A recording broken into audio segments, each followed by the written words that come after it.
why haven't we cured racism yet? Why are we still talking about racism? It's 2014. Aren't we in a post-racial society? Why are we having this discussion? Why are we still here? That's the question. We've done a lot of work on this topic, and we're still having issues. So some people think that racism is just a problem with senior citizens, super seniors, people who might be around your great-grandparents' age or your grandparents' age, people born around the 30s and the 40s. Anybody remember this guy? Donald Sterling, who's the former owner of the Clippers, and his racist rant was uncovered in 2014. I'm going to try to go over here so that people can see me over here. So Donald Sterling, he was recorded sort of talking to his assistant about why she could not invite black people to his games. Now, the irony is that Donald Sterling made his billions on the backs of black athletes. So we say to ourselves, well, at least the youth are saved. At least youth aren't racist. But then we have Justin Bieber, who was also caught behind closed doors talking about racist jokes. The irony is, of course, that Justin Bieber makes his millions off of the backs of black people too. Usher Raymond was his mentor. He got everything he knows in dance and style of dress and also performance and song from black culture. So, what do we do? There's so much happening with racism. There's so much happening with the concept of race. There are multiple concepts all competing for attention: color consciousness, discrimination. Then there are these intersectionalities with homophobia, with gender studies, and we don't know what to do. So what we do is we categorize. We try to categorize and nail down some phenomena that we can identify in public spheres to help us to fight racism, because we all know that it's wrong. So basically, we've developed essentially 3 categories for racism and how it functions. Has anybody ever heard of a microaggression? Yes? Daryl Sue, who is a psychologist at Columbia University, came up with this theory, and he's published about it widely. A microaggression is a social exchange that might be intentional or unintentional. It's when usually a person in power, someone from the dominant culture, makes a comment, a rude, discriminatory, racist comment about someone from another culture. This is what we think racism is: a microaggression. Then there are macroaggressions. Macroaggressions make the news. A macroaggression is what happened to Michael Brown at Ferguson, Missouri. A macroaggression is a verbal or physical assault, something that would maim another person, even kill another person. And it's usually perpetrated by a member of the dominant group in relation to a member of the subordinate group. That's a macroaggression. Then there are institutional aggressions. Anybody understand institutional racism? We think this is racism. Institutional racism? Anybody? Institutional racism or institutional aggressions are what happen when, for example, black people can't get loans for a mortgage. Okay? It's what happens when African American and Hispanic children are ushered into special education and graduate at lower rates. It's what happens when the school to prison pipeline is routed with black boys. That's called an institutional aggression. We think that's racism. Okay. So then what we do is we attempt to police racism by establishing public parameters, right? Because we all know that it's wrong. So we want to try to fix it. We establish social, legal, curricular, and political measures to deal with racism and create a quantifiable change in our lives. Okay, we talk about new laws, new policies, new practices. We want better curriculum. And this is what it looks like. We do this in 5 ways. And everybody is familiar with these ways, especially people in this room. The first thing we do is we increase numbers. Has anybody ever heard about increasing underrepresented minorities?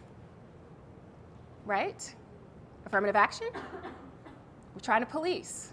We're trying to say, if we have a whitewashed community, we need to integrate it with lots of color. Get the black and brown and red and yellow bodies in.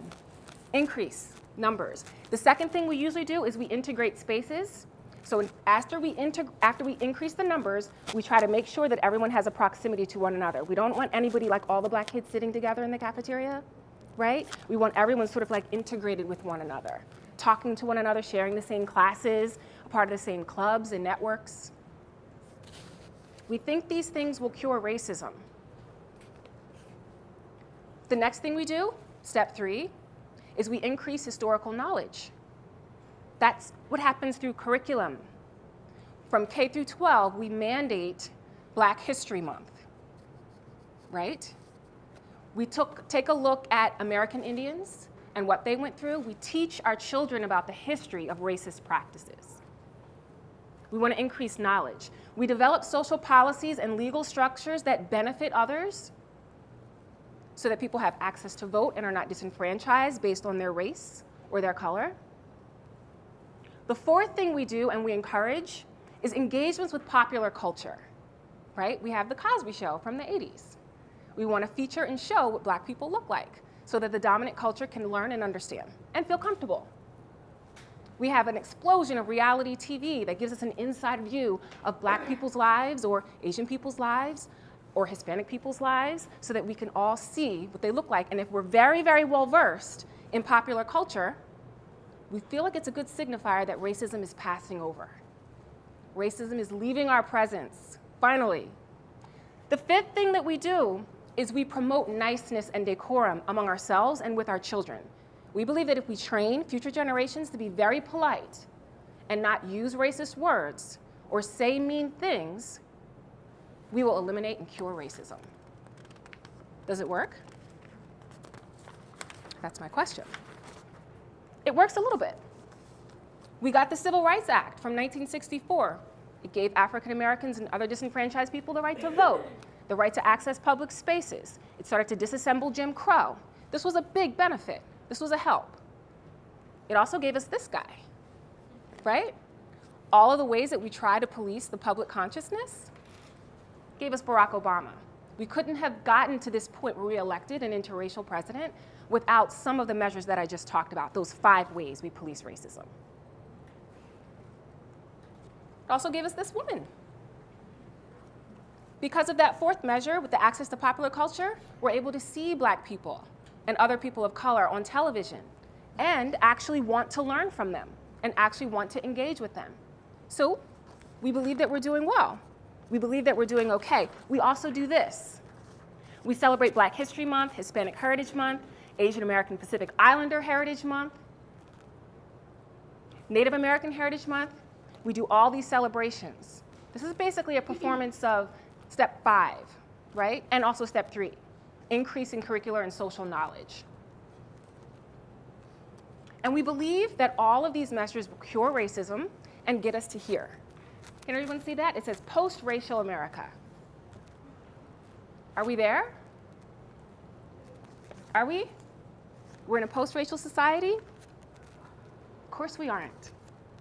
We still have microaggressions.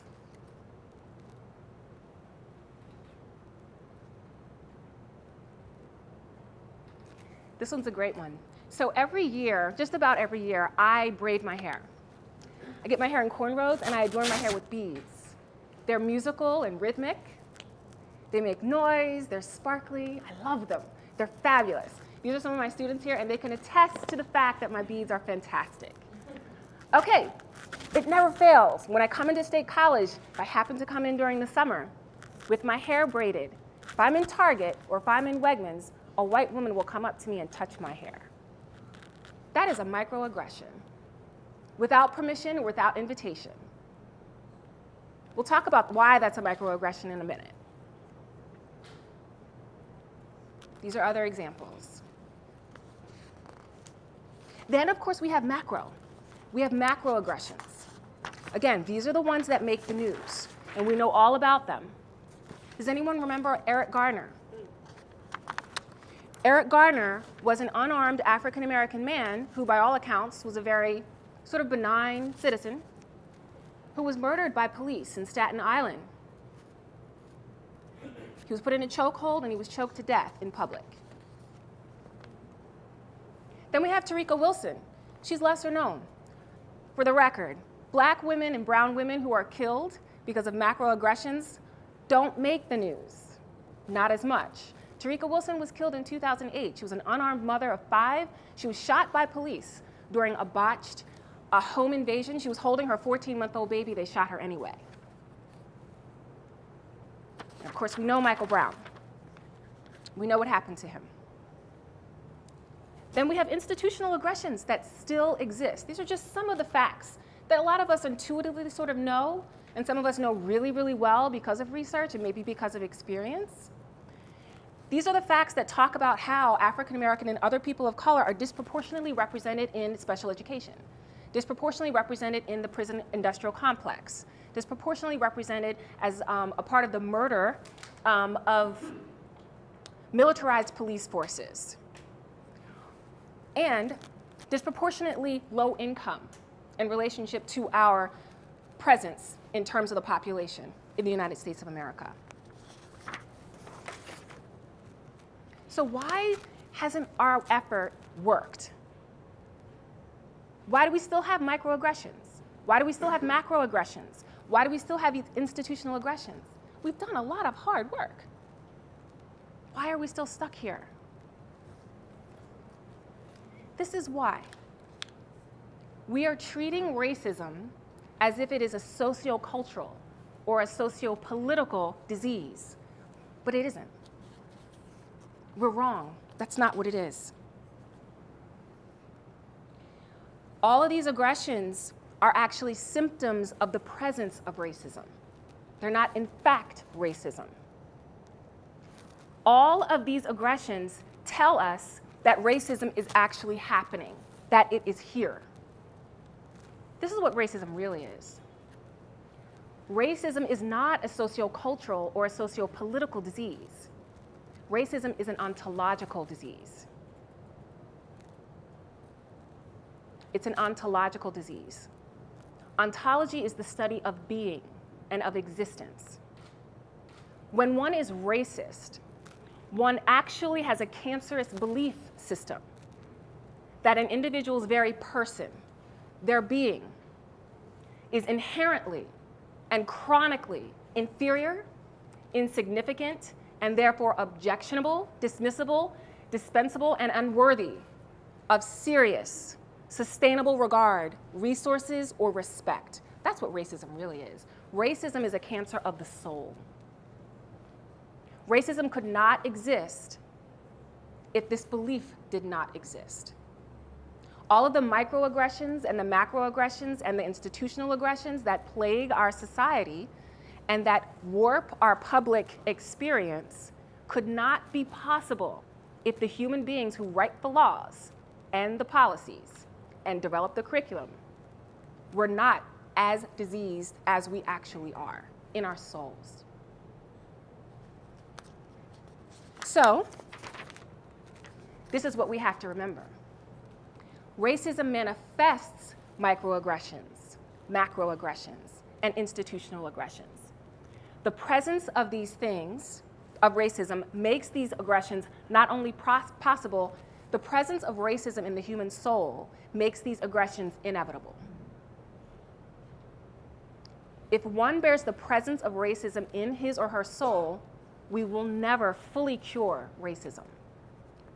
The sociocultural parameters that we've developed in terms of our policies, our legal structures, our curriculum, they will all develop parameters by which we will live by in public.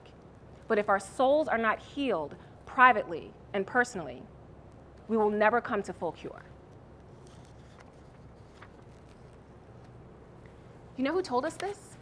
Martin Luther King. He already gave us the answer. 3 weeks before he died, he made this announcement. This isn't my idea. It's his.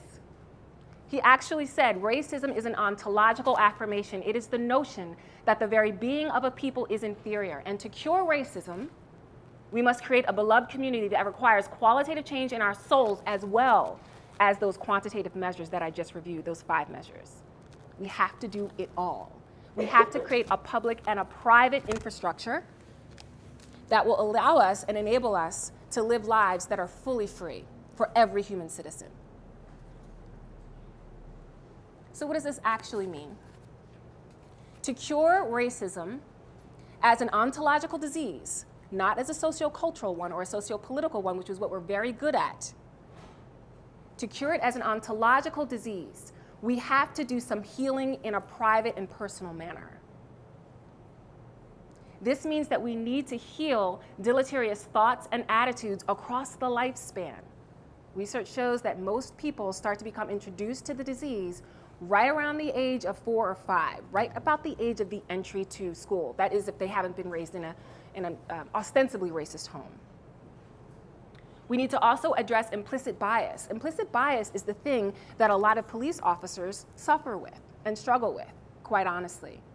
Black bodies, particularly black male bodies, are performed in our social landscape as inherently threatening. And that is a teaching that happens among white people predominantly, and also among black people, and every other kind of person, so that when a person sees a black male body, and if they're in a situation that is filled with tension or angst, they will err on the side of caution and decide that that black male body is a threat. That's an implicit bias. It happens in a second, and it's not fully conscious. To root that out and to dig that out, we have to do some serious soul work, very serious, and it takes time. The last thing we need to do is admit to and dismantle white privilege in all facets of society. Now, there are a lot of people, particularly the people on Fox News, they don't believe that white privilege actually is a real thing, that it actually exists. That's another way that we're blocked from full cure. The white patriarchal society that we live in won't allow necessarily for the realization of these cures for racism, because it would require a disassembly of an infrastructure that protects their lives. But this is really the answer. If we are, in fact, going to ever fully cure racism and realize a lifestyle and a social experience where people actually embody and live out the freedom that we purport in the Constitution and that we pay great lip service to, we have to do public as well as private healing from this disease. It's going to take some time. Thank you very much.